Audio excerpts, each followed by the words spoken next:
Selamat datang ke channel ini. Setiap fakta ada dua sisi, tapi kebenaran cuma satu. Ini The Screen Media.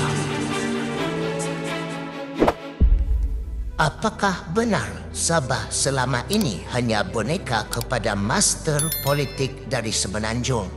Hari ini kita bongkarkan satu demi satu rahsia yang selama ini didiamkan, termasuk pendedahan panas tentang ketidakselesaan Tan Sri Muhyiddin Yassin terhadap penubuhan Blok Borneo.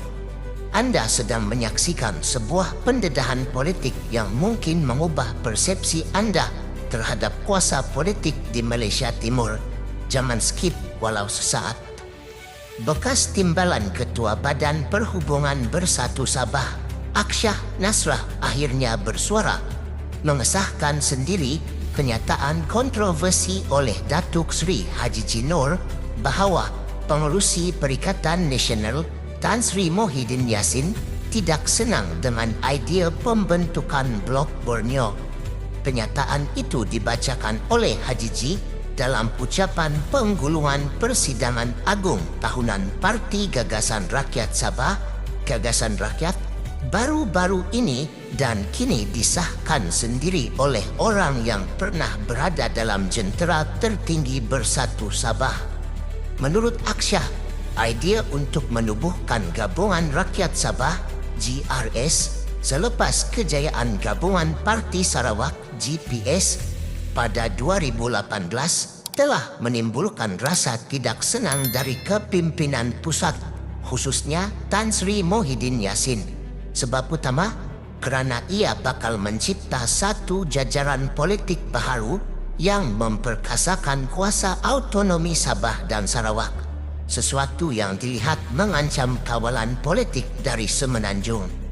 Aksyah mendedahkan bahawa master politik dari Semenanjung tidak senang hati dengan kemungkinan munculnya satu blok kuasa yang boleh bergerak sendiri tanpa bergantung kepada parti dari Malaya. Meskipun ketika itu terdapat peluang untuk bersatu dan PN melebarkan sayap ke Sabah, namun sejarah menunjukkan bahawa jika sesebuah parti itu bertali pusat dengan Semenanjung, banyak keputusan dan arah tuju tetap perlu tunduk pada kehendak pusat kuasa. Aksyah mengumpamakan situasi ini seperti keluar mulut buaya, masuk mulut harimau. Beliau menyoal dengan lantang, apalah gunanya kuasa sebagai pemimpin rakyat Sabah jika leher masih dikawal oleh orang lain? Rendahkah nilai pemimpin Sabah? Penyataan ini turut membidas dakwaan bahawa Muhyiddin telah mengangkat Haji daripada seorang yang biasa kepada ketua menteri. Aksyah menyelar penyataan itu sebagai bercanggah dengan realiti kerana Haji sudah pun lama dalam dunia politik Sabah dan merupakan ahli Dewan Undangan Negeri Adun Sulaman yang berpengaruh. Malah, Aksyah mempertikaikan apakah PN mampu memenangi pilihan raya negeri Sabah pada tahun 2020 PRN ke-16 jika bukan kerana kuasa politik yang dibawa Haji. Haji, menurut Aksyah, membaca kehendak rakyat Sabah yang mahukan perubahan landscape politik. Mereka mahu bebas daripada cenghaman politik luar.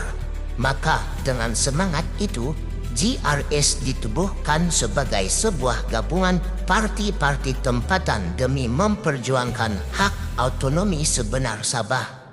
Menariknya, momen terbaik untuk mengukuhkan agenda ini muncul apabila Kerajaan Perpaduan ditubuhkan pada tahun 2022 dipimpin oleh Perdana Menteri Datuk Seri Anwar Ibrahim.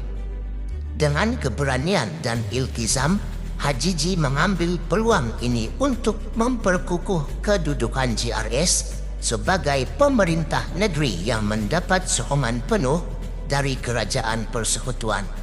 Malah, menurut Aksyah, kerjasama GRS dengan PM dan PH Plus membuahkan hasil jauh lebih baik daripada kerjasama bersama Barisan Nasional sebelum ini. Pengiktirafan terhadap GRS sebagai parti pemerintah negeri menurut Aksyah bukan hanya simbolik tetapi telah diterjemahkan dalam bentuk dasar dan sokongan pembangunan yang lebih jelas. Layanan istimewa terhadap Sabah juga semakin terasa di bawah kepimpinan baharu ini. Namun, dalam pendedahan ini, kita juga tidak boleh menafikan satu persoalan penting. Apakah benar selama ini Sabah tidak pernah bebas dalam membuat keputusan sendiri? Dan mungkinkah Blok Borneo adalah ancaman sebenar kepada status quo politik nasional yang terlalu Malaya-sentrik? Persoalan terbesar yang timbul dari pendedahan ini ialah mengapa Tan Sri Muhyiddin Yassin tidak senang dengan idea blok kuasa Sabah Sarawak. Adakah ini berkaitan dengan ketakutan terhadap kehilangan dominasi politik Semenanjung di peringkat persekutuan? Atau mungkinkah selama ini wujud satu bentuk penjajahan politik yang berselindung di sebalik kerjasama antara parti? Terdapat juga dakwaan bahawa Sabah dan Sarawak hanya diberikan kuasa atas kertas, sedangkan semua keputusan besar tetap bergantung kepada pusat kuasa di Putrajaya. Jika benar GRS dan GPS menjadi blok kuasa tersendiri, mampukah mereka benar-benar memperjuangkan Perjanjian Malaysia 1963 yang telah lama diabai? Atau mungkinkah ia hanya gimik politik untuk memperolehi undi semasa pilihan raya? Lebih parah, adakah kenyataan Aksyah ini mencerminkan perpecahan sebenar dalam kalangan parti pembangkang seperti PN? Jika pemimpin Sabah sendiri merasakan mereka pernah dikongkong, apakah jaminan PN benar-benar memperjuangkan agenda federalisme yang adil? Dan kita juga tidak boleh lupa, apakah kedudukan UMNO Sabah dalam semua ini?